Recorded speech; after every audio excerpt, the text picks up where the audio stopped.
the unprecedented and the purported dismissal of the founding elders of Zimbabwe People First, ZIMPF, by Dr. Joyce Mujuru on the 8th of February 2017, we owe it to our supporters and the nation at large to explain the circumstances surrounding this retrogressive move. The dismissals were precipitated by the insistence by the two founding elders, Messrs. Didmas Mutasa and Rogare Gumbo, that the interim president should enforce a resolution reached by the steering committee, the highest organ of the party entrusted with the responsibility to lead the party to its first elective convention at one of its previous meetings. The resolution had called for the reassignment of Mr. Tsegamai Mavaire, one of the party founding members of organizing secretary, to allow for unimpeded investigation into allegations of impropriety leveled against him. Instead of abiding by the understanding the three had reached, which was backed by a steering committee's resolution, Dr. Mujuru instead connived with Mavaire and a few of her confidants to dismiss the following elders and the 5 other founding members on various allegations of plotting to topple her. In a similar resolution of the steering committee, a provincial coordinator from Matabeleland South Province, who happened to be here today, was relieved of his responsibility on what seemed to be contrived allegations of impropriety. Without affording him a chance to be heard, the resolution was hastily enforced. Shown above demonstrated the dark side of Dr. Mujuru's character.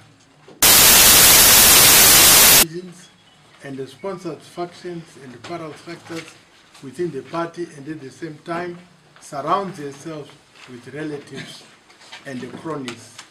She appears to emulate the Gushungu cult in ZANU-PF by creating her own Nzou cult in ZIMPF. The founding principles of ZIMPF anchored upon the acceptance that people come first are routinely violated. Most of our people are kept in the dark about what goes on within the party and are not consulted on major decisions and the policy issues. The hasty and the ill-advised decision to dismiss the founding elders without consulting the people is a case in point. The steering committee members, who include the provincial coordinators, tend to regard their personal views as representative of the people's views without even consulting the people they represent. In her attempt to centralize power, Dr. Mujuru, with the assistance of her loyalists, lied that the purportedly expelled elders had been charged on yet vague allegations and they refused to be tried. In fact, on the day she announced the dismissal of the elders, they were waiting to meet her after she claimed that she was receiving treatment at the trauma center. We were supposed to discuss the challenges facing the party, including the Mavaire issue. There has been a deliberate distortion of the position of elders regarding the coalition of opposition forces. We wanted to unambiguously state our position regarding the question of coalition of all opposition parties. We are for the unity of our people. First, with a regime that knows no bounds in its quest to remain in power forever, we cannot and should not accept the luxury of being divided. However, coalition is a negotiated process which aims to bring parties of different ideological persuasion to work for a common purpose. What form should the opposition coalition take? Should the different parties fuse into one? Should they maintain their separate identities but support one presidential candidate? What is the position regarding the assets owned by the different parties, etc.? These are some of the issues that need to be addressed before a coalition is concretized. We are prepared to walk the distance whose final destination is a united front against ZANU-PF. Dr. Mujuru has always paid lip service to the advisory role of the elders. Around mid-2016, she, together with the provincial coordinators, plotted the downfall of the elders. A resolution to expel the elders was taken at a meeting convened without their knowledge to communicate decision. However, some members of the National Executive Council objected to the decision and insisted the matter be debated in the presence of the elders.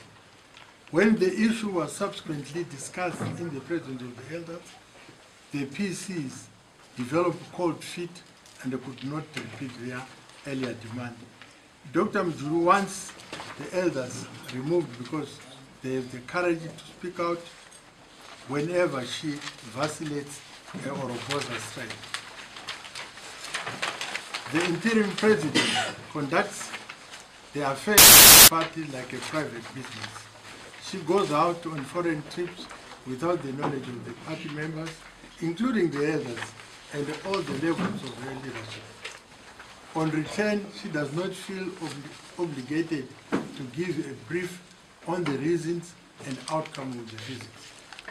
No one knows the state of the party's finances. Signatories to the party's account were all handpicked by her.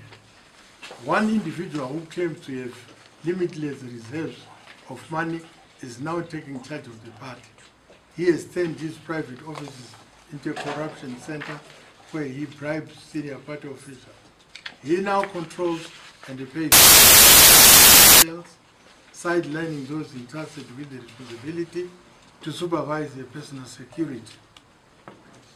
This individual has bribed his way to the top as he has been recently promoted to the National Executive Committee and must surely have a hidden agenda to win Dr. Mujuru's heart if you have money. Needless to say, the of the founding elders is a nullity. Dr. Mujuru announced the dismissal from her residence, which shows she treats the party like a personal project. Besides, the elders still have unfettered access to the ZANU-PF offices and the assets and are conducting party business as usual. In addition, the expulsion was announced before we could hold our inaugural Congress to elect a substantive leadership as the current one is operating in an acting capacity. The principles and the values of the ZANU-PF Constitution do not allow the interim executive leadership power to expel the elders, who were left with no choice but to announce that Dr. Mujuru had fired herself by announcing the unconstitutional expulsion of the elders in a vain attempt to create a one-center of power.